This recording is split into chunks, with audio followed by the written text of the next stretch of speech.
जय हिंद। आज हम लोग जीव विज्ञान यानी बायोलॉजी का सेट जो हुआ था आज उसका हम सोल्यूशन देखते हैं। डेली हम सब क्वेश्चन लेंगे सोल्यूशन टेस्ट का, उसी का हम लोग को सोल्यूशन का क्वेश्चन करा रहे हैं रिवीजन। चलिए तो फर्स्ट क्वेश्चन देखते हैं। टॉपिक नाम क्या है? जीव विज्ञान की प्रमुख शाखा है। देखिए फर्स्ट क्वेश्चन क्या कह रहे हैं, आँख और उसके रोगों से संबंधित चिकित्सा शास्त्र यानी कि मेडिसिन की शाखा को क्या कहा जाता है? तो क्या कहा जाता है? तो ऑप्थेल्मोलॉजी कहा जाता है, यानी ऑप्शन नंबर डी सही हो जाएगा। कहा ऑप्थेल्मोलॉजी कहा जाता है। देखिए आँख और उसके रोगों से संबंधित चिकित्सा शास्त्र यानी कि मेडिसिन की शाखा को ऑप्थेल्मोलॉजी कहा जाता है, यानी ऑप्टोमेट्री या स्वस्थ देखभाल पेशा और जो आंखों और दृष्टि की देखभाल से संबंधित है। जैसे ऑन्कोलॉजी, ऑन्कोलॉजी कैंसर रोग को अध्ययन को कहा जाता है, ऑन्कोलॉजी का कैंसर के अध्ययन को ऑन्कोलॉजी। वही ओडोंटोलॉजी दंत चिकित्सा के अध्ययन को ओडोंटोलॉजी कहा जाता है। 2 नंबर क्वेश्चन, शब्द सेरिकल्चर संबंधित है। सेरिकल्चर किससे संबंधित है? तो रेशम से संबंधित है। ऑप्शन नंबर डी सही हो जाएगा। देखिए देखिए बीटी कल्चर अंगूर की खेती को कहा जाता है, पीसी कल्चर मछली पालन को कहा जाता है, एपी कल्चर मधुमक्खी पालन को कहा जाता है, वर्मी कल्चर केचुआ के पालन को कहा जाता है, हॉर्टिकल्चर बागवानी पालन को हॉर्टिकल्चर कहा जाता है। देखिए 3 नंबर क्वेश्चन क्या कह रहा है, फूलों के संवर्धन के विज्ञान को क्या कहा जाता है? फूलों के अध्ययन को क्या कहा जाता है? फ्लोरिकल्चर का क्या कहा जाता है? फ्लोरिकल्चर। फल को पूछेगा तब क्या कहा जाता है? पोमोलॉजी। वही देखिए फ्लोरिकल्चर फूलों के संवर्धन को यानी अध्ययन को कहा जाता है, और फ्लोरिकल्चर सब्जियों की खेती के संबंधित विज्ञान को कहा जाता है। वही पोमोलॉजी फल और उनकी खेती के अध्ययन को पोमोलॉजी कहा जाता है। 4 नंबर क्वेश्चन क्या कहते हैं, मधुमक्खी पालन का वैज्ञानिक नाम क्या है? तो मधुमक्खी पालन का एपी कल्चर कहा जाता है। ऑप्शन नंबर सी सही हो जाएगा। देखिए सेरिकल्चर रेशम और कीट पालन के अध्ययन को कहा जाता है, वर्मी कल्चर केचुआ के पालन को कहा जाता है, माइकोलॉजी कौकों का अध्ययन को कहा जाता है, और फाइकोलॉजी शैवालों का अध्ययन कहा जाता है। फाइकोलॉजी शैवालों को, माइकोलॉजी कौवा को, वर्मी कल्चर केचुआ का अध्ययन को कहा जाता है, और सेरिकल्चर रेशम के अध्ययन को कहा जाता है। देखिए रेशम के कीड़ों का पालन क्या कर रहा है? रेशम के कीड़ों का पालन क्या कर रहा है? तो क्या कर रहा है? सेरिकल्चर का। ऑप्शन नंबर सी सही हो जाएगा इसका। देखिए रेशम का कीड़ा पालन सेरिकल्चर कहलाता है, मधुमक्खी पालन को एपी कल्चर तथा मछली पालन को पीसी कल्चर कहा जाता है। वही सिल्वी कल्चर जंगलों की वृद्धि, संरचना और लकड़ी उत्पादन जैसी असीमित परिणामों के लिए वनों के प्रबंधन की कला को विज्ञान कहता है। वही देखिए 6 नंबर क्वेश्चन, स्वर्णिम क्रांति किससे संबंधित है? स्वर्णिम क्रांति किससे संबंधित है? स्वर्णिम क्रांति कुछ देख लेते हैं हम लोग, उद्योगों से हो जाएगा। ऑप्शन नंबर बी हो जाएगा। देखिए स्वर्णिम क्रांति उद्योग कृषि विकास है, हरित क्रांति खाद्यान्न उत्पादन से संबंधित है, श्वेत क्रांति दूध उत्पादन को कहा जाता है, नीली क्रांति मत्स्य उत्पादन को कहा जाता है। स्वर्णिम क्रांति शहद उत्पादन यानी मधुमक्खी पालन या बागवानी उद्यान कृषि से संबंधित, अथवा विकल्प बी और सी दोनों सही है इसका।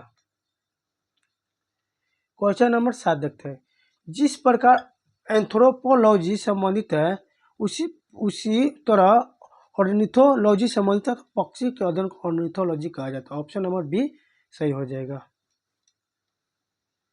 देखिए 8 नंबर क्वेश्चन, एस्ट्रोलॉजी के अंतर्गत किसका अध्ययन किया जाता था? एस्ट्रोलॉजी का अध्ययन घास के अध्ययन को कहा जाता है। देखिए एस्ट्रोलॉजी का पादप विज्ञान की शाखा, इसे घास और उसके वर्गीकरण का अध्ययन किया जाता है। पादपों का अध्ययन पादप विज्ञान यानी वनस्पति विज्ञान का बॉटनी के तहत किया जाता है। क्वेश्चन नंबर 9, नेफ्रोलॉजी किसका अध्ययन होता है? नेफ्रोलॉजी में किसका अध्ययन होता है? गुर्दे के यानी कि किडनी का अध्ययन नेफ्रोलॉजी में किया जाता है। देखिए नेफ्रोलॉजी ग्रीक भाषा के शब्द नेफ्रो और लॉजी से मिलकर बना है। नेफ्रोस का मतलब किडनी और लॉजी का अर्थ है कि अध्ययन होता है, तो नेफ्रोलॉजी शब्द का अर्थ है किडनी या गुर्दे का अध्ययन को कहा जाता है। 10 नंबर क्वेश्चन देखते हैं, पौधों के अध्ययन को क्या कहा जाता है? पौधों के अध्ययन को वनस्पति विज्ञान कहा जाता है। वनस्पति विज्ञान या वनस्पति शास्त्र भी कहा जाता है। पौधों के अध्ययन को वनस्पति कहते हैं। जीव विज्ञान के अंतर्गत जीवों की संरचना, कार्य, विकास एवं वितरण आदि के अध्ययन किया जाता है। जंतु विज्ञान के अंतर्गत जंतु जगत से संबंधित अध्ययन किया जाता है। देखिए फाइकोलॉजी किसका अध्ययन कहा जाता है, तो फाइकोलॉजी में शैवाल का अध्ययन किया जाता है और माइकोलॉजी में कवक का अध्ययन किया जाता है। देखिए फाइकोलॉजी में शैवाल का अध्ययन कहा जाता है, माइकोलॉजी में कवक का अध्ययन कहा जाता है, बैक्टीरियोलॉजी को जीवाणु का अध्ययन कहा जाता है और मॉर्फोलॉजी को पादपों का आकारीय संरचना का अध्ययन कहा जाता है। देखिए क्वेश्चन नंबर 12, पिलियोंटोलॉजी अध्ययन होता है। पिलियोंटोलॉजी में जीवाश्म का अध्ययन किया जाता है। पिलियोंटोलॉजी को जीवाश्म का अध्ययन कहा जाता है। देखिए क्वेश्चन नंबर 13, ऑन्कोलॉजी किनका अध्ययन करता है। ऑन्कोलॉजी में कैंसर का अध्ययन किया जाता है। ऑन्कोलॉजी में कैंसर का अध्ययन, ऑन्कोलॉजी कैंसर का अध्ययन कहा जाता है। होरोलॉजी में समय मापन का अध्ययन का विज्ञान कहा जाता है। न्यूरोलॉजी में मानव शरीर के नाड़ियों तथा तंत्रिकाओं का अध्ययन तथा उपचार से संबंधित न्यूरोलॉजी। वही ऑर्निथोलॉजी में पक्षियों से संबंधित अध्ययन को ऑर्निथोलॉजी कहा जाता है। क्वेश्चन नंबर 14, एंटेमोलॉजी में किसका अध्ययन किया जाता है। एंटोमोलॉजी में कीटों का अध्ययन किया जाता है। देखिए जीव विज्ञान का प्रमुख शाखा है, जैसे एंटेमोलॉजी में कीटों का अध्ययन, सेरोलॉजी में छिपकलियों का अध्ययन, पोमोलॉजी में फलों का अध्ययन किया जाता है, एंथोलॉजी में पुष्पों का अध्ययन किया जाता है, माइकोलॉजी में कवकों का अध्ययन किया जाता है, फाइकोलॉजी में शैवालों का अध्ययन किया जाता है। अब देखिए कोशिका सिद्धांत से जितने संरचना कार्य है उसके कोशिका से क्वेश्चन हम लोग को देखते हैं। कोशिका में स्थित तरल जैविक पदार्थ को जीव द्रव्य का नाम दिया था। तरल जीव द्रव्य का नाम किसने दिया था, जे.ई. परकिंजन ने जीव द्रव्य का नाम दिया था। जीव द्रव्य का नाम क्या दिया था कोशिका में, जे.ई. परकिंजन है। देखिए जे.ई. परकिंजन ने कोशिका में स्थित तरल जैविक पदार्थ को जीव द्रव्य नाम दिया था। जीव द्रव्य कोशिका का जीवित भाग है जो जेली जैसी रंगीन और चिपचिपा होती है। क्वेश्चन नंबर 16, लगभग सभी पादप कोशिकाओं में से कौन सा अनुपस्थित होता है।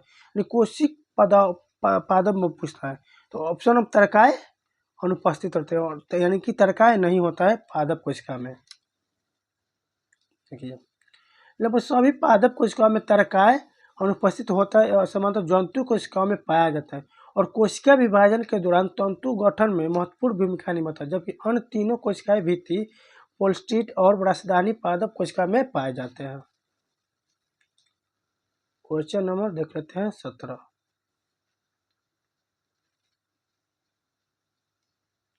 नंबर क्वेश्चन, प्लाज्मोडियम में किस प्रकार का जनन होता है। तो प्लाज्मोडियम में बहुविभाजन जनन होता है। कैसे बहुविभाजन जनन होता है, देखिए प्लाज्मोडियम में बहुविभाजन यानी मल्टीपल फ्यूजन प्रकार का जनन होता है।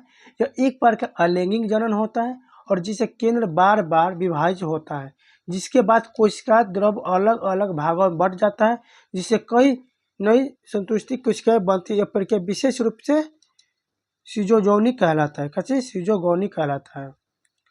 क्वेश्चन नंबर 18 देख लेते हैं, which of the following state is incorrect which reference into lymph.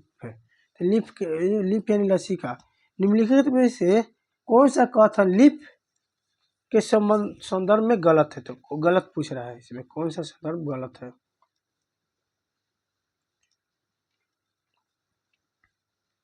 तो ऑप्शन नंबर सी इसका गलत है। देखिए लसिका तंत्र से प्राचित अवशोषित अमीनो अम्ल का परिवहन करता है, अमीनो अम्ल का परिवहन करता है। देखिए लसिका एक रंगहीन पारदर्शी द्रव है जो शरीर की लसिका वाहिनियों से प्रभावित होता है और शरीर के प्रतिरक्षा प्रणाली में महत्वपूर्ण भूमिका निभाता है। यह रक्त का प्लाज्मा से समान होती है। यह लाल रक्त कोशिका नहीं पाई जाती इसमें, और शरीर में पोषक तत्व, हार्मोन और अपशिष्ट पदार्थों का परिवहन में मदद करता है। और लसिका अमीनो अम्ल से को नहीं बल्कि लिपिड और फैटी एसिड को अंत अवशोषित का परिवहन करता है। क्वेश्चन नंबर 19 देख लेते हैं, SER place important role in detoxify my poison and dumps in. देखिए इस सारी विष दवाओं को निर्वशीकरण करने की महत्वपूर्ण भूमिका निभाता है। तो कौन सा यकृत कोशिका कहलाता है। ऑप्शन नंबर बी सही हो जाएगा। देखिए यह कोशिका में स्मूथ इंडोप्लाज्मिक रेटिकुलम नेसिया विषय तथा दवाओं को निरावशीकरण या तो जल में घुलनशील बनाने में मदद करता है ताकि शरीर से मूत्र या पित्त के माध्यम से बाहर निकाल जा सके। क्वेश्चन नंबर 20 देख लेते हैं। कौन सा हार्मोन थायराइड ग्रंथि को थायरॉक्सिन स्रावित करने के लिए उत्तेजित करता है? तो TSH हार्मोन करता है। थायराइड हार्मोन थायराइड ग्रंथि को थायरॉक्सिन स्रावित करने के लिए उत्तेजित करता है। यह हार्मोन पिट्यूटरी ग्रंथि द्वारा स्रावित होता है जो शरीर के उपचाय क्रिया विकास और ऊर्जा को नियंत्रित करता है। Question number 21। निम्नलिखित में से कौन सा कोशिका अंग गलत सुमेलित है? इसमें कोशिका अंग गलत सुमेलित पूछा है तो देख लीजिए। लाइसोसोम का आत्महत्या का थैली का सही है। माइटोकॉन्ड्रिया का पावर हाउस भी कहा जाता है, सही है। रासायनिक ग्रहण शैली नहीं। प्लाज्मा झिल्ली कोशिका का रक्षक, इसमें से ऑप्शन में देखिए उसमें दो सही हो जाएगा। कोशिका अंग उपनाम कार्य लाइसोसोम आत्महत्या की थैली, माइटोकॉन्ड्रिया कोशिका का पावर हाउस कहा जाता है, रासायनिक संग्रह थैली, प्लाज्मा झिल्ली को कोशिका का रक्षक कहा जाता है। उपरोक्त प्रश्न में डी को असंगत माना गया जो कि गलत है क्योंकि प्लाज्मा झिल्ली का कार्य कोशिका का बाहरी आवरण से अलग करना तथा कोशिका की अंगुलित संरचना को प्रदान करता है तथा कोशिका को रक्षा करता है। क्वेश्चन नंबर अब देख लेते हैं 22। निम्नलिखित में से कौन सी सर के आकार की संरचना केवल तभी केंद्रिकाओं में यानी कि सभी केंद्रिकाओं में पाई जाती है जब कोशिका विभाजित होने वाली होती है, यानी कि गुणसूत्र में पाई जाती है। देखिए कोशिका के केंद्र में गुणसूत्र सर के आकार की संरचना होती है जो केवल कोशिका विभाजन होने वाली होती है तो स्पष्ट रूप से दिखाई देती है। गुणसूत्र डीएनए और प्रोटीन से बनी होती है। यह आनुवंशिक जानकारी को एक पीढ़ी से दूसरी पीढ़ी तक ले जाते हैं। गुणसूत्र एक संगठित रूप में और जिसे क्रोमैटिन कहते हैं, गुणसूत्र को क्रोमैटिन कहते हैं संगठित रूप को। क्वेश्चन नंबर 23 देख लेते हैं। निम्नलिखित में से कौन से प्रदीय तंत्रिका तंत्र के भाग है? तो तंत्रिका कपाल और मेरु तंत्रिका दोनों प्रदीय तंत्रिका तंत्र का भाग है। देखिए प्रदीय तंत्रिका तंत्र कपाल और मेरु तंत्रिकाओं से मिलकर बना होता है। यह मस्तिष्क और रीढ़ की हड्डियों को शरीर के बाकी हिस्सों और बाहरी वातावरण से जोड़ता है। अधिकांश बाहरी ग्रंथियों स्राव का नियंत्रित करता है। Question number 24। कोशिकाओं के किस भाग में ग्लाइकोलिसिस की क्रिया होती है? तो कोशिका द्रव में ग्लाइकोलिसिस की क्रिया होती है। देखिए ग्लाइकोलिसिस की क्रिया कोशिका द्रव में होती है। कोशिका श्वसन को प्रथम अवस्था है। इस क्रिया में ग्लूकोज को आंशिक ऑक्सीकरण होता है पर ग्लूकोज के लिए एक अणु से पायरुविक अम्ल के 2 अणु बनते हैं तथा कुछ ऊर्जा भी मुक्त करता है। क्वेश्चन नंबर 25 देख रहे हैं। किस कोशिका अंग को कोशिका का ऊर्जा घर कहा जाता है? तो माइटोकॉन्ड्रिया का कोशिका का ऊर्जा घर कहा जाता है।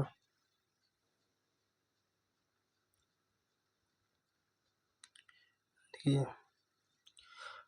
माइटोकॉन्ड्रिया को कोशिका का ऊर्जा घर कहा जाता है। यह कोशिका का श्वसन स्थल और इसमें ऊर्जा युक्त कार्बनिक पदार्थों का ऑक्सीकरण होता है जिसमें ऊर्जा मुक्त होती है।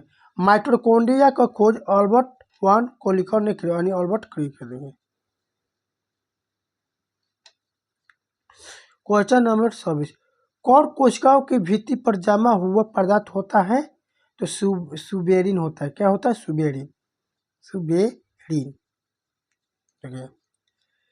कौन कोशिकाओं के भित्ति पर जमा हुआ पदार्थ सुबेरिन होता है। पौधों की वृद्धि होने पर उनके तने अधिचर्म गौण अभिभोजक की पतली परत स्थापित हो जाता है जिन्हें कर कोशिकाओं कहा जाता है। सुबेरिन वसा युक्त पदार्थ की मोटी परत होती है जो कार्य कोशिकाओं को पानी और गैसों के लिए अपारगम्य बनाती है। अतः इसमें पौधे का शुष्कीकरण संक्रमण तथा यांत्रिक क्षति से सुरक्षा प्राप्त होती है। देखिए 27 नंबर क्वेश्चन देखते हैं। कोशिका झिल्ली में सर्वाधिक प्रचुर लिपिड क्या है? तो कोशिका झिल्ली में फास्फोलिपिड सर्वाधिक प्रचुर झिल्ली होता है। कोशिका झिल्ली में सर्वाधिक प्रचुर लिपिड फास्फोलिपिड है। फास्फोलिपिड के निम्न कार्य जैसे यह आंत से वसा का अवशोषण में शामिल होता है। यह झिल्ली के पारगम्यता को नियंत्रित करता है। विभिन्न प्रकार के लिपोप्रोटीन, प्रोस्टाग्लैंडिन और प्रोस्टोग्लैंडिन और थ्रोम्बोकसन और संश्लेषण में मदद करता है। यह कोलेस्ट्रॉल के परिवहन और हटाने में प्रमुख भूमिका निभाता है। क्वेश्चन नंबर 28, कोशिका द्रव क्लोरोप्लास्ट और माइटोकॉन्ड्रिया के राइबोसोम क्रमशः है, तो कौन हो जाएगा 80S, 17S और 70S। जैसे राइबोसोम आरएनए और प्रोटीन से बनी दानेदार संरचना है। साइटोप्लाज्म राइबोसोम 80S होते हैं, जबकि क्लोरोप्लास्ट के राइबोसोम 17S होते हैं। माइटोकॉन्ड्रिया के राइबोसोम 17S होता है। यानी सिर्फ साइटोप्लाज्म का 18 होता है, यानी 80 होता है। क्लोरोप्लास्ट और माइटोकॉन्ड्रिया का राइबोसोम 70 होता है। देखिए मिलान करना है क्वेश्चन। माइटोकॉन्ड्रिया का जोहरी झिल्ली होती है लाइसोसोम, यानी कि ऑप्शन नंबर 20 हो जाएगा सही। इनका मिलान देख लेते हैं। माइटोकॉन्ड्रिया का दोहरी झिल्ली होता है, राइबोसोम में झिल्ली विहीन होता है, लाइसोसोम में एकल झिल्ली होता है। मतलब दोहरी झिल्ली दो गुम होता है। माइटोकॉन्ड्रिया महक से याद करें, महक टिड़ी के महक। माइटोकॉन्ड्रिया हरितलवा क्लोरोप्लास्ट, माइटोकॉन्ड्रिया हरितलवा क्लोरोप्लास्ट, इसमें 3 झिल्लियां होती हैं। क्या 3 झिल्लियां होती हैं। 30 नंबर क्वेश्चन, किसी कोशिका के आत्महत्या की थैली कहा जाता है, तो लाइसोसोम का आत्महत्या के थैली कहा जाता है।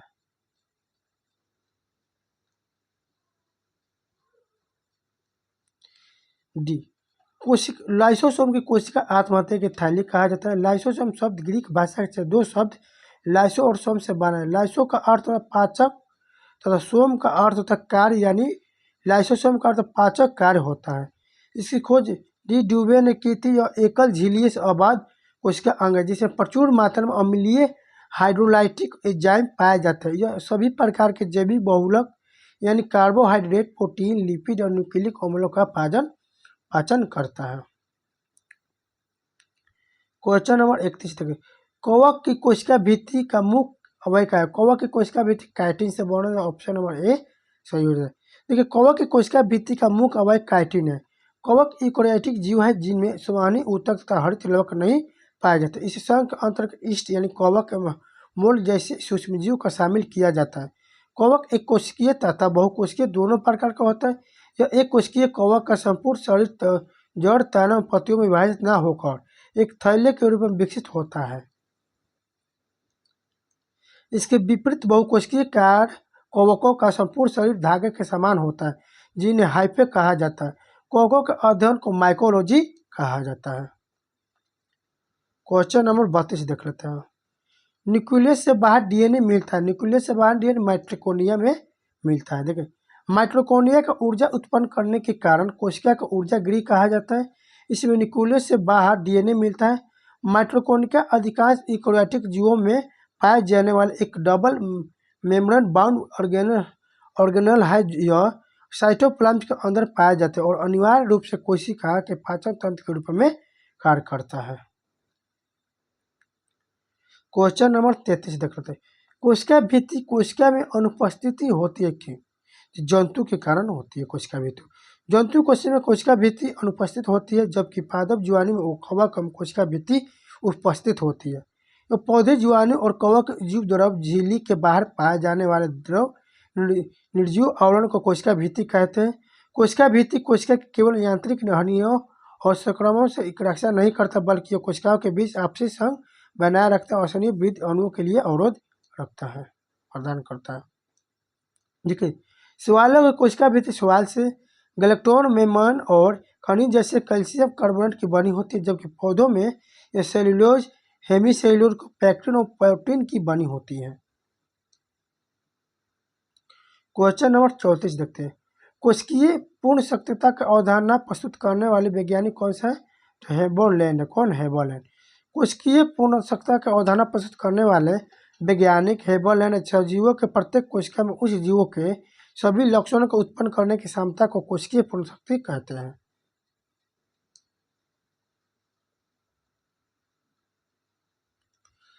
क्वेश्चन नंबर देख लेते हैं 35। कौन सा कोशिका अंग पादप और जंतु कोशिका में विभेद करता है? तो कोशिका भित्ति करता है पादप कोशिका जंतु में। कोशिका भित्ति पादप कोशिका तथा जंतु कोशिका में विभेदन करता है, क्योंकि पादप कोशिका में कोशिका भित्ति पाई जाती है, जबकि जंतु कोशिका में कोशिका भित्ति अनुपस्थित होती है। देखिए, पादप कोशिका में केंद्र में होता है, जंतु कोशिका में परिधीय कोशिका द्रव में होता है। राइबोसोम पादप कोशिका में कोशिका द्रव में मुक्त अवस्था में रहता है, जंतु कोशिका में केंद्रक में पाया जाता है। कोशिका की खोज सर्वप्रथम रॉबर्ट हुक ने की थी 1665 में, और जीवित कोशिका की खोज एंटोनियो लिबोनहॉक ने की थी 1674 में, 1774 में कहते हैं, 1674। 37 नंबर क्वेश्चन देखते हैं। कोशिका अंग में डीएनए होता है, तो डीएनए कहाँ होता है? तो केंद्रक में डीएनए होता है। ऑप्शन नंबर बी सही हो जाएगा। देखिए, कोशिका में डीएनए न्यूक्लिक एसिड केंद्रक में पाया जाता है, इसके अतिरिक्त यह सूत्रकणिका यानी माइटोकॉन्ड्रिया में पाया जाता है। डीएनए डेक्सिराइबोन्यूक्लिक एसिड जीवित कोशिका में गुणसूत्र पाया जाने वाला तंतुनुमा अणु है, जो वंशानुगत सामग्री एवं अनुवांशिक निर्देश को माता पिता संतानों तक ले जाने और प्रसारित करने के लिए जिम्मेदार है। इसके रूपचित्र तक ले जाने में शब्दों की खोज 1953 में अमेरिकी वैज्ञानिक जेम्स वाटसन ने और फ्रांसिस क्रिक द्वारा की गई थी। डीएनए की खोज की थी 1953 में जेम्स वाटसन और क्रिक ने जेम्स डीएनए की खोज किया था। देखिए, सही मिलान करना है। सही क्रम को कोशिका उत्तक अंग प्रणाली, ऑप्शन नंबर यही सही है। देखिए, मानव शरीर में अंग प्रणाली का सही क्रम कोशिका उत्तक अंग प्रणाली। कोशिका मिलकर उत्तकों का निर्माण करती है तथा कई उत्तक मिलकर एक अंग का निर्माण करते हैं, और उत्तक शब्द का सर्व पर प्रयोग जेवियर बिसेट ने दिए थे। Question number 38। कोशिका का रसोई घर किसे कहा जाता है? कोशिका का रसोई घर क्लोरोप्लास्ट को कहा जाता है। किसको? क्लोरोप्लास्ट को कहा जाता है। देखिए, हरित लवक महक, इसमें भी कोशिका झिल्ली डबल होता है। हरित लवक यानी क्लोरोप्लास्ट पौधों के लिए हरित लवक बहुत ही महत्वपूर्ण कोशिका संरचना है, क्योंकि इसमें मौजूद क्लोरोफिल की सहायता से प्रकाश संश्लेषण की क्रिया संपन्न होता है। इसके कारण हरित लवक कोशिका का रसोई घर कहा जाता है। हरित लवक में पर्णहरित के अलावा कैरोटीन और जेंथोफिल नामक वर्ण भी पाए जाते हैं। पत्तियों का रंग पीला होने के कारण उनमें कैरोटीन का निर्माण होता है। पर्णहरित में मैग्नीशियम का धातु उपस्थिति होता है, यानी मैग्नीशियम के क्लोरोफिल होता है। देखिए, 39 नंबर कोशिका का शक्ति स्रोत कहाँ होता है? तो माइटोकॉन्ड्रिया में शक्ति स्रोत होता है। क्वेश्चन नंबर देखते हैं। देखिए, पहले इसको यूकैरियोटिक कोशिकाओं का कोशिका द्वारा में अनेक सूक्ष्म गोलाकार छड़ आकार की संरचना पाई जाती है, जिससे माइटोकॉन्ड्रिया कहते हैं। इसकी खोज अल्बर्ट वान कोलिकर ने किया था। माइटोकॉन्ड्रिया के कोशिका का विद्युत घर पावर हाउस कहते हैं, क्योंकि यह पर सभी खाद्य पदार्थों कार्बोहाइड्रेट वसा एवं प्रोटीन का वशीकरण होता है। फलस्वरूप ऊर्जा उत्पन्न होती है। यह ऊर्जा एंडोसिन ट्राइफॉस्फेट के रूप में होती है तथा इसका निर्माण एंडोसिन ट्राइफॉस्फेट एवं कार्बनिक फास्फेट के सहयोग से करते हैं। Question number 40। जीवित कोशिका की प्रक्रिया को नियंत्रित करती है, तो कौन करता है? न्यूक्लियस करता है जीवित कोशिकाओं को। देखिए, केंद्रों को कोशिका के नियंत्रण कक्षा कहा जाता है, क्योंकि यह जीवित कोशिकाओं को होने वाली क्रियाओं को नियंत्रित करता है। केंद्रों की खोज रॉबर्ट ब्राउन ने 1831 ईस्वी में की थी। केंद्रों के पतली पतली धागा जैसी संरचना पाई जाती है, इसे क्रोमैटिन तंतु कहते हैं। जैसे पतली पतली संरचना को क्या कहते हैं? क्रोमैटिन तंतु कहते हैं। क्वेश्चन नंबर 41 देखते हैं। प्राणी कोशिका में कौन सा कोशिका अंग कभी नहीं पाया जाता है? तो सेलभित्ति कभी नहीं पाया जाता जंतु कोशिका यानी प्राणी कोशिका में। देखिए, प्राणी कोशिका में कोशिका भित्ति यानी सेल वाल कोशिका अंग नहीं पाया जाता है। क्यों? जीवाणु वनस्पति कोशिका में कोशिकाओं के झिल्ली से बाहर निर्जीव मतलब मोटी परत पाई जाती है, उसे कोशिका भित्ति कहा जाता है। कोशिका भित्ति का मुख्य कार्य कोशिका को आकृति प्रदान करना, साइटोप्लाज्म की रक्षण करना होता है। क्वेश्चन नंबर 42 तक लेते हैं। कोशिका में निम्नलिखित में से कौन सी पाचन थैली होती है? तो कोशिका में लाइसोसोम पाचन थैली होता है।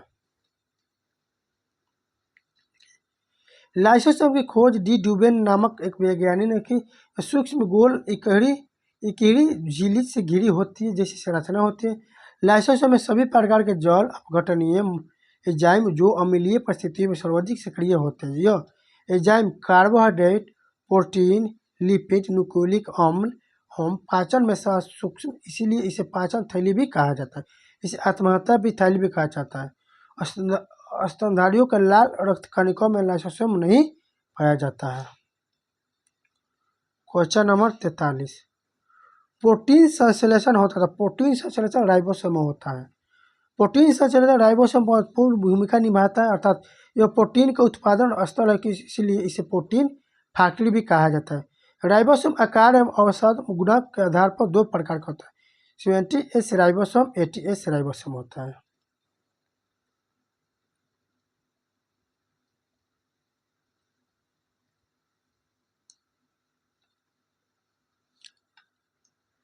देखिए 70S राइबोसोम जीवाणुधारी लवक एवं माइटोकॉन्ड्रिया में पाए जाते हैं। प्रोटीन संश्लेषण के समय कई राइबोसोम mRNA के ऊपर एकत्र रहते हैं। इस समय इन्हें पोलिसोम या पॉलीराइबोसोम कहते हैं। पोलिसोम या राइबोसोम पॉलीराइबोसोम कहा जाता है। क्वेश्चन नंबर 44, किस प्रकार के कोशिका विभाजन में गुणसूत्र के जोड़े बनते हैं? तो अर्धसूत्री में गुणसूत्र के जोड़े बनते हैं। कोशिका विभाजन दो प्रकार का होता है। समसूत्री कोशिका विभाजन, अर्धसूत्री कोशिका विभाजन। अर्धसूत्री कोशिका विभाजन में गुणसूत्र के जोड़े बनते हैं तथा अनुवांशिक गुण का आदान प्रदान होता है।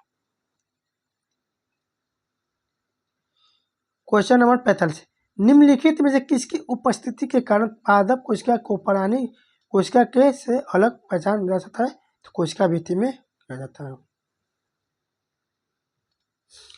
क्वेश्चन नंबर, कोशिका भित्ति की उपस्थिति के कारण पादप कोशिका को प्राणी कोशिका से अलग पहचाना जा सकता है। जीवाणु एवं वनस्पति कोशिका में कोशिका झिल्ली से बाहर निर्जीव परगमय तथा मोटी दीवारें पाई जाती है, उसे कोशिका भित्ति कहते हैं।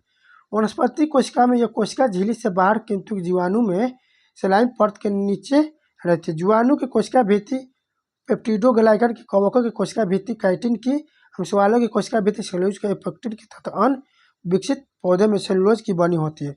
जंतु कोशिका में हरित लवक नहीं पाए जाते, किंतु पादप कोशिका में हरित लवक पाया जाता है।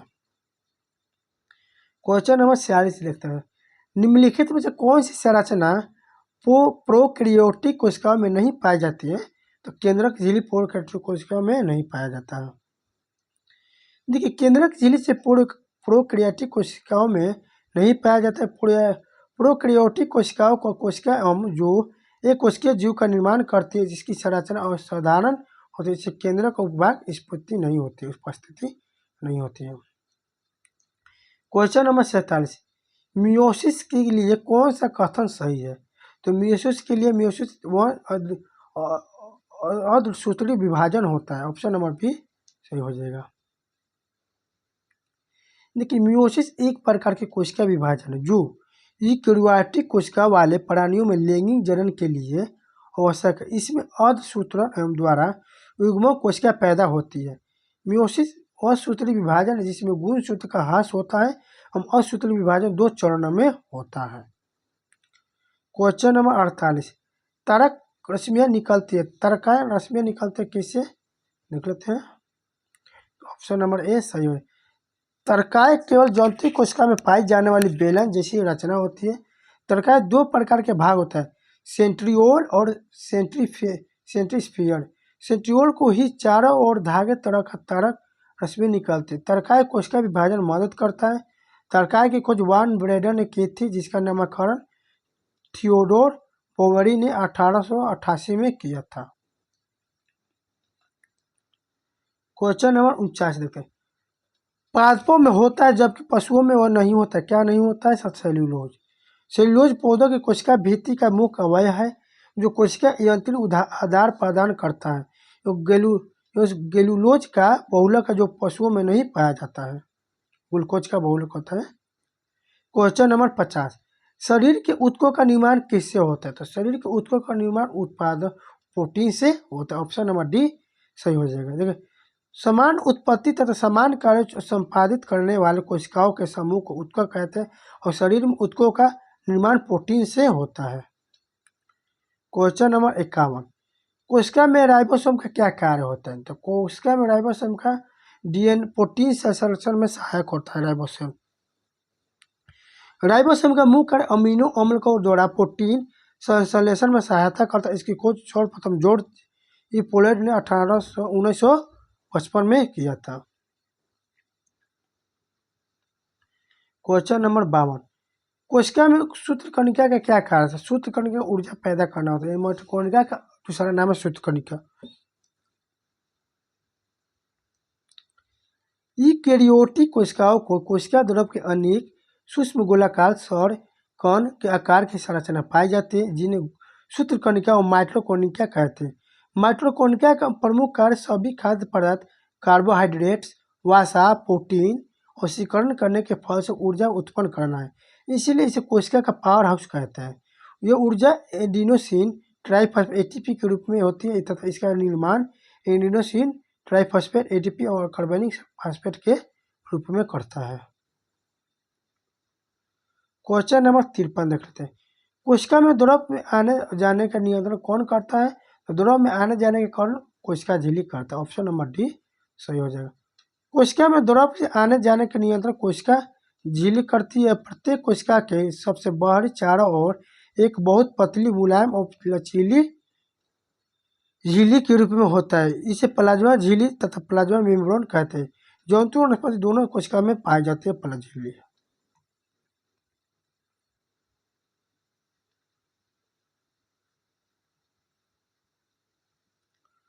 क्वेश्चन नंबर 55 देखते हैं। राइबोसोम किसकी सतह पर होती है? तो राइबोसोम एंडोप्लाज्मिक रेटिकुलम के ऊपर होता है। राइबोसोम राइबोन्यूक्लिक अम्ल, आरएनए एवं प्रोटीन के बने होते हैं। ये सभी जीवित कोशिकाओं में पाए जाते हैं एवं अंतःप्रदिप्य जालिका एंडोप्लाज्मिक रेटिकुलम के झिल्लिया की सतह पर सटे होते हैं। फिर अकेले गुच्छों में कोशिका द्रव में बिखरे रहते हैं। ऐसे राइबोसोम जो गुच्छे में मिलते हैं पॉलीराइबोसोम और पॉलीसोम कहलाते हैं।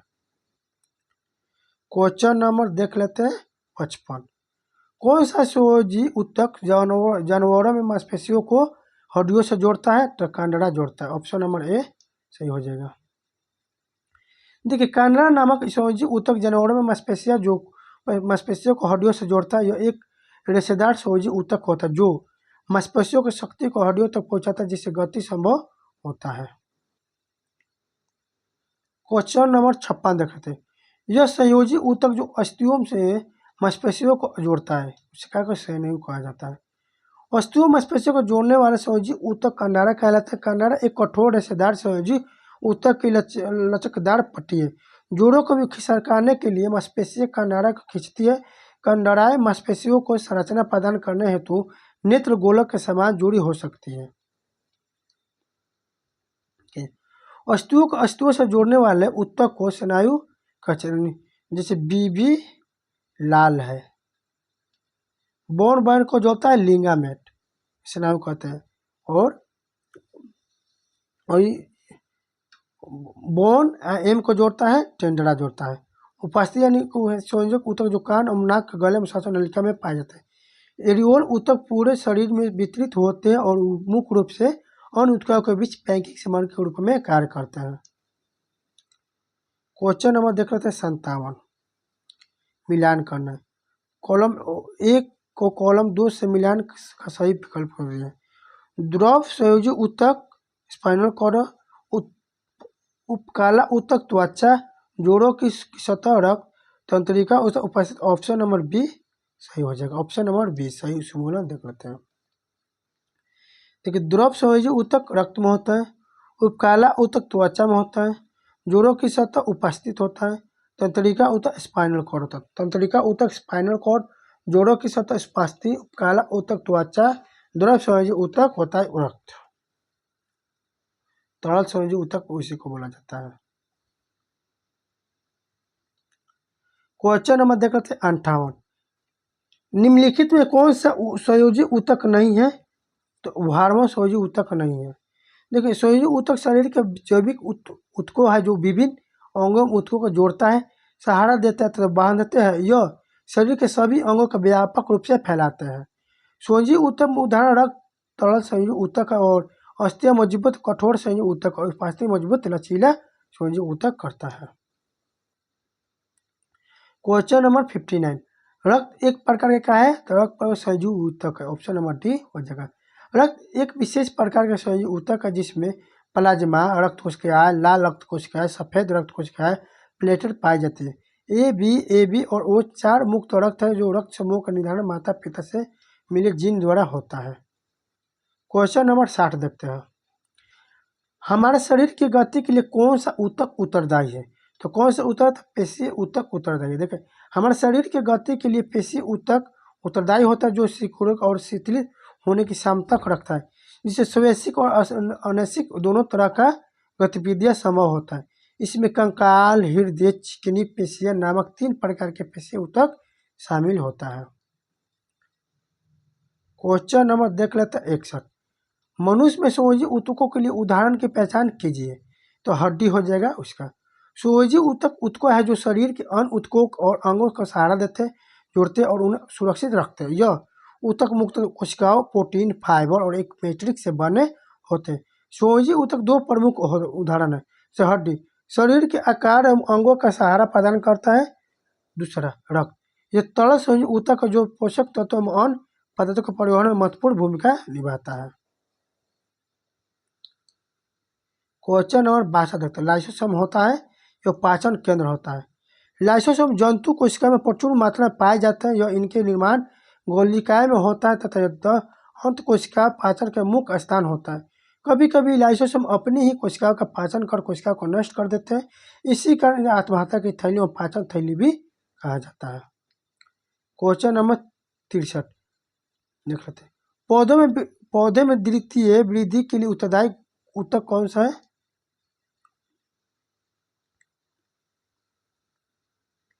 डी ऑप्शन सही हो जाएगा इसका। किसी पौधे में मोटाई जब वृद्धि होती है तो उसे द्वितीयक वृद्धि कहा जाता है। यह एक बीजीय पत्री में अनुपस्थित होता है। यह वृद्धि 2 पार्श्विक विभाजनोत्तक सोने आधा कर के द्वारा उत्पन्न। गोट लीफ हेबरलैंड को पादप ऊतक संवर्धन का जनक कहा जाता है।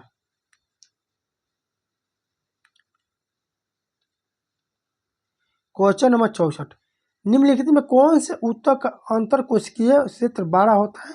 तो पेरेन्काइमा का अंतर कोशिकीय ऊतक बड़ा होता है। देखिए जीवाणु कवक शैवालों की तुलना में पेरेन्काइमा ऊतक की कोशिकाओं में बड़े अंतराल कोशिका स्थान पाए जाते हैं। इन कोशिकाओं के रिक्तियों में जल की मात्रा प्रचुर मात्रा में होती है। यह पेरेन्काइमा ऊतक कोशिका में संघन कोशिका द्रव एवं एक केंद्रक पाया जाता है। इसकी कोशिका भित्ति पतली एवं सेल्यूलोज की बनी होती है। पेरेन्काइमा कोशिका जीवित कोशिका है जो संग्रह, परिवहन, प्रकाश संश्लेषण, गैस विनिमय, सुरक्षा तक विभिन्न कार्य करती है।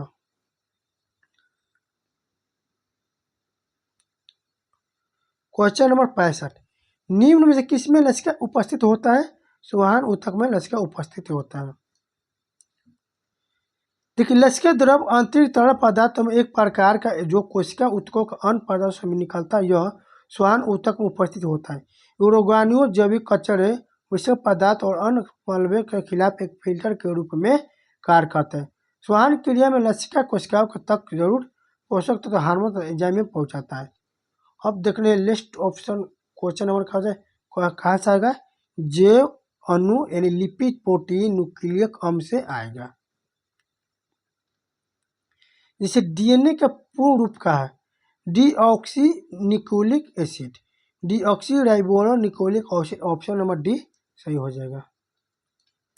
देखिए 2025 का कांस्टेबल का एग्जाम में पूछा था बिहार पुलिस का। डीएनए का पूर्ण रूप डीऑक्सी राइबो निकोलिक एसिड है। इसका मुख्य कार्य अनुवांशिक सूचनाओं को संग्रहित करना है और एक पीढ़ी से दूसरी पीढ़ी तक पहुंचाना है। डीएनए में खोजकर्ता फ्रेडरिक मिशर है, डीएनए के खोजकर्ता। यह सिद्ध करने की क्वेश्चन नंबर 67, यह सिद्ध करने के लिए कि जीवन की उत्पत्ति कार्बनिक अणुओं से हुई है, मिलर और यूरे द्वारा एक प्रयोग किया गया था। उनमें जो गैसों ली गई थी वो क्या थे? तो ऑप्शन नंबर डी हो जाएगा सही, मीथेन था, अमोनिया था, हाइड्रोजन सल्फाइड था। क्या मीथेन, अमोनिया, हाइड्रोजन सल्फाइड था। देखिए मिलर वुड द्वारा जीवन की उत्पत्ति को समझाने के लिए प्रयोग में किए गए पृथ्वी के प्रमुख वातावरण की अनुवर्ती में स्थित अनुकरण के लिए मीथेन NaCH4,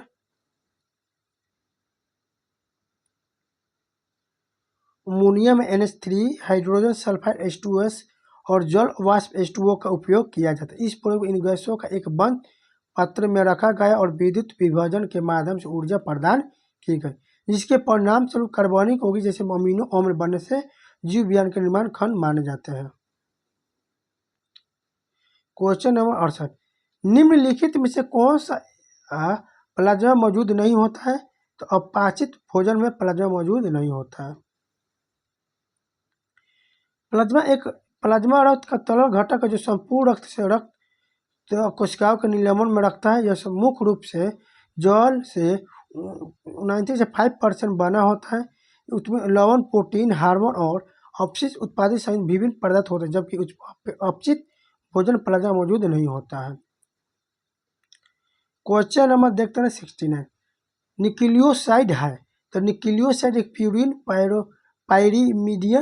पाइरीमिडीन एवं चीनी है। देखिए न्यूक्लिक अम्ल प्रत्येक अणु 1000 एकलकों मोनोमेर का बना होता है, जिन्हें न्यूक्लियोटाइड कहते हैं। न्यूक्लियोटाइड निम्न अणुओं से बने होता है, जैसे देख रहे थे। देखिए nucleotides, nucleoside, phosphoric acid nucleoside होता है। देखिए न्यूक्लियोसाइड में दो पार्ट में बनता है, सखरा नाइट्रोजन सार्क यानी शुगर नाइट्रोजन बेस बनता है। वही देखिए सखरा दो भाग में डिवाइड होता है, राइबोसोम में और डीऑक्सो राइबोसोम में। वही नाइट्रोजन दो भाग में डिवाइड होता है, प्यूरिन सारक और पीरीमिडीन सारक। वही प्यूरिन सारक में दो भाग में, एडिनोनिन, गवानिन। वही पीरीमिडीन सारक 3 भाग में, थायमिन, साइटोसिन, यूरोसिल। यही पूछता है ना, ग्यूनोनिन के पे कहा जाता है तो यूरोसिल आ जाता है, थायमिन के आधार पर यूरोसिल आता है। स्पष्ट है कि न्यूक्लियोसाइड प्यूरिन, पैरीमिडियन और चीनी से बना होता है। क्वेश्चन नंबर 70 देखो, इनमें से एक आवश्यक अमीनो एसिड क्या है? तो अमीनो एसिड ल्यूसीन है। ल्यूसीन क्या है? ल्यूसीन एक आवश्यक अमीनो एसिड है। आवश्यक अमीनो अम्ल होते हैं जिन्हें हमारा शरीर नहीं बनाता है, यह आहार से प्राप्त होता है, जैसे वेलिन, आइसोल्यूसिन, ऑर्जिनिन, ल्यूसीन, थ्रोनिन आदि अनस अमीनो अम्ल जैसे एलेनिन, सेरिन, ग्लूटामिन, सिस्टीन और अमीनो अम्ल है जिन्हें हमारा शरीर बनाता है। क्वेश्चन नंबर 71, डीएनए का क्रियात्मक इकाई क्या है? डीएनए की क्रियात्मक इकाई जीन है। ऑप्शन नंबर बी सही। डीएनए का क्रियात्मक इकाई जीन होता है। यह डीएनए के न्यूक्लियोटाइड का ऐसा अनुक्रम है जिनसे सन्निहित कूटबद्ध सूचनाओं को प्रोटीन के संश्लेषण का कार्य संपन्न होता है। जीन अनुवंशिकता के मूलभूत शरीर का इकाई होता है। क्वेश्चन नंबर 72, प्रोटीन किससे बना था? अमीनो एसिड से बना था। ऑप्शन नंबर हो जाएगा बी सही। देखिए प्रोटीन एक कार्बनिक पदार्थ है जिसका गठन कार्बन, हाइड्रोजन, ऑक्सीजन, नाइट्रोजन तत्वों से अणुओं से मिलकर बना था। किससे बनता है? कार्बन से, हाइड्रोजन से, ऑक्सीजन से और नाइट्रोजन से। किससे? कार्बन, हाइड्रोजन, ऑक्सीजन, नाइट्रोजन से बना होता है प्रोटीन। तो प्रोटीन मुक्त अमीनो एसिड से बना होता है। अमीनो अम्ल जैविक यौगिक है जिसमें दोनों कार्यात्मक समूह कार्बोक्सिलिक एसिड और एमाइन NH2 होते हैं। एमिनो अम्ल पेप्टाइड बॉन्ड द्वारा एक दूसरे को जुड़कर एक लंबी श्रृंखला बनाता है।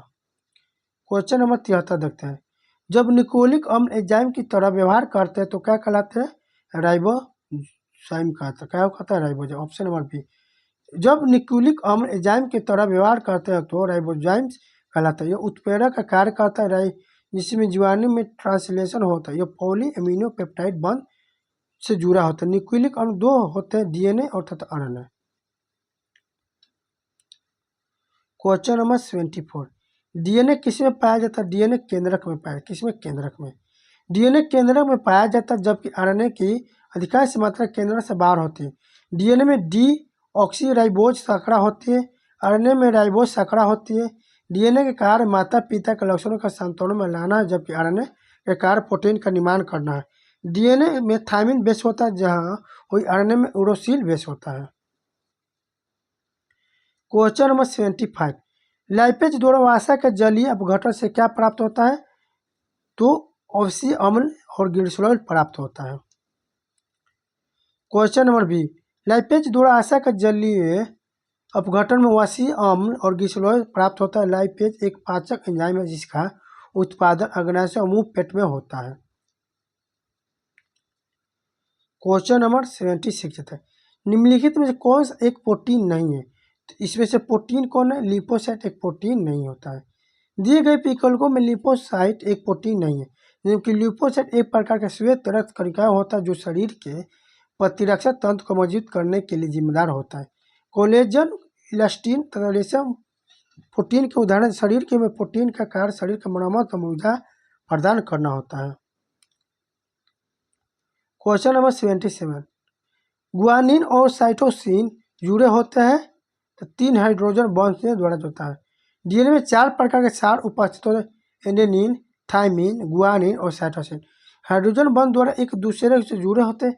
एडेनिन तथा थाइमिन 2 हाइड्रोजन बॉन्ड बनते हैं जबकि गुआनिन और साइटोसिन 3 हाइड्रोजन बॉन्ड बनाते हैं। क्वेश्चन नंबर देखते हैं 78, गाय के दूध का पीला रंग किस उपस्थिति के कारण होता है? तो होता है कैरोटीन के कारण पीला रंग होता है। दूध में कौन सा प्रोटीन पाया जाता है? कैल्शियम प्रोटीन पाया जाता है। किसके कारण पीला होता है? तो कैरोटीन। गाय के दूध का पीला रंग उसमें उपस्थित कैरोटीन नामक प्रोटीन के कारण होता है।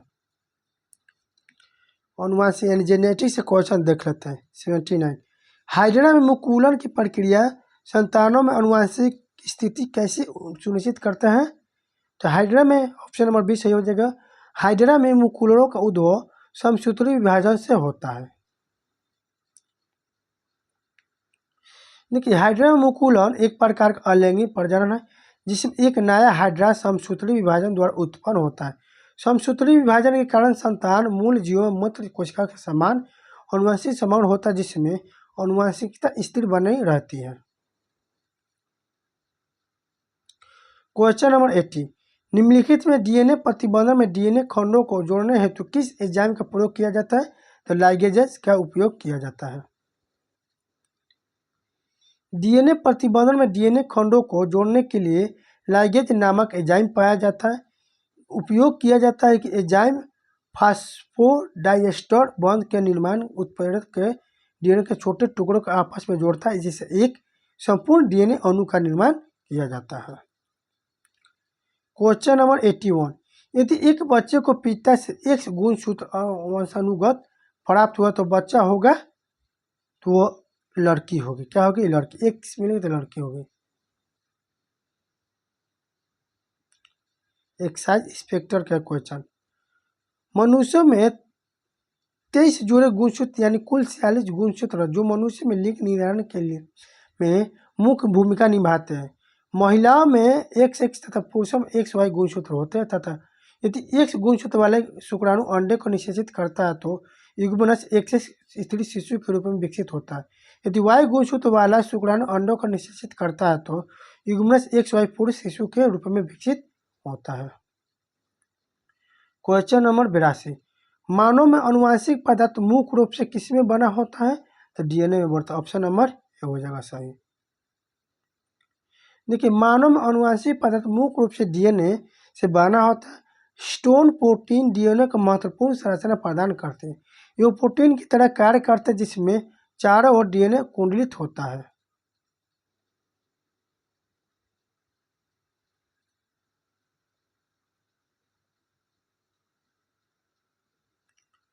क्वेश्चन नंबर 83, अनुवांशिक में जीन के वैकल्पिक रूप से के लिए क्या हो शब्द होता है?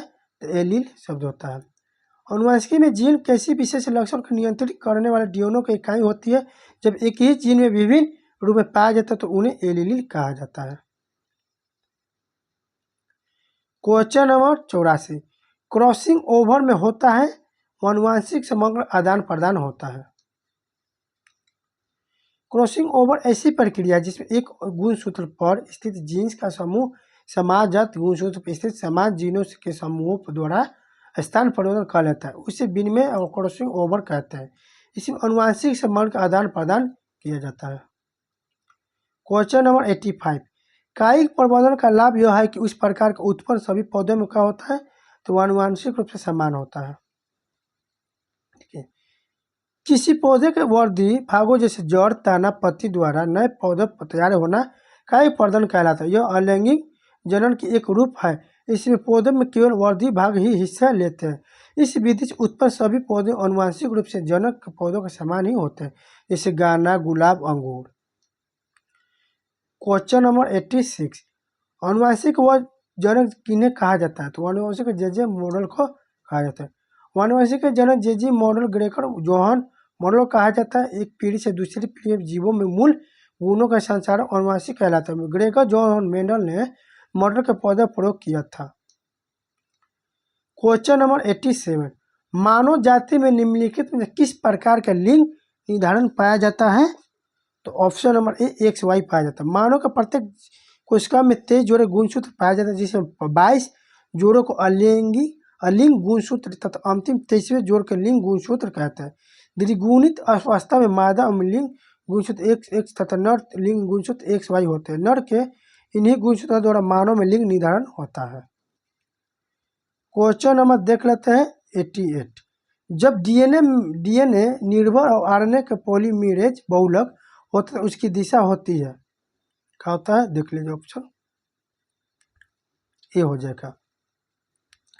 डीएनए निर्भर आरएनए पॉलीमरेज बहुलक होता है, उसकी दिशा एक दिशीय 5 से 3 होती है। यह प्रकृति द्विशाखा पर कुछ जटिलता पैदा करती है। क्वेश्चन नंबर 89, मटर के पौधा पर अध्ययन के दौरान मेडल ने कितने बीज को चयनित किए थे, तो 7 मटर के पौधों के लिए विकसित किए थे, जैसे देख लीजिए। मिनल ने अपने पूरे मटर के पौधों में 7 जोड़े लक्षणों का अध्ययन किया, जैसे बीज का रंग कैसा का, फली का रंग। ये कौन बीज का रंग, फूल का रंग, फली का रूप, फली का रंग, फूल की स्थिति, पौधे का आकार, तना की लंबाई, क्या क्या होता है, देख लीजिए। बीज का रंग, बीज का रूप, बीज का रंग, फूल का रंग, फली का रंग, फूल की स्थिति, पौधे का आकार, तना की लंबाई। क्वेश्चन नंबर 90, डीएनए के एकल सारक युग्म के परिवर्तन को क्या कहते हैं, तो बिंदु उत्परिवर्तन कहते हैं।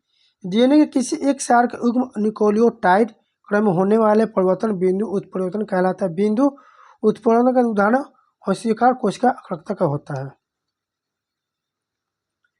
क्वेश्चन नंबर 91, मिनरल के प्रयोग में F1 पौधों को स्वपारिगत करने पर पीढ़ी टू पीढ़ी के लंबे एक बौने पौधे का किस अनुपात में प्राप्त होता है, तो ऑप्शन नंबर बी में प्राप्त होता है। मिनरल के प्रयोग में F1 पीढ़ी के सभी पौधे लंबे थे तथा अनु पीढ़ी के 2 भागों का संग्रहण किया गया था। तो F2 पीढ़ी के पौधों तथा लंबे बौने से लंबे बौने पौधों का अनुपात होता है। कोई भी पौधा बीज की ऊंचाई का नहीं होता तथा लंबे बौने पर का लक्षण फलस्वरूप असंगत होता है। क्वेश्चन नंबर 92, गुणसूत्र जिनमें गुणसूत्र का बिंदु अनुपस्थित होता है क्या कहलाता है, तो एक्रोसेंट्रिक कहलाता है। ऑप्शन नंबर एंट्रोसेंट्रिक कहलाता है, option number D.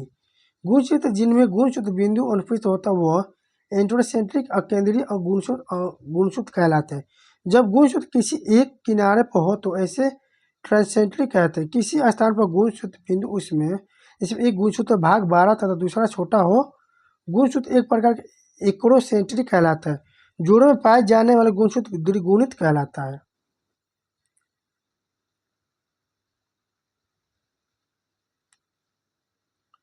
Question number 94, आनुवंशिकता की सबसे छोटी इकाई क्या है, तो आनुवंशिकता की सबसे छोटी इकाई जीन है।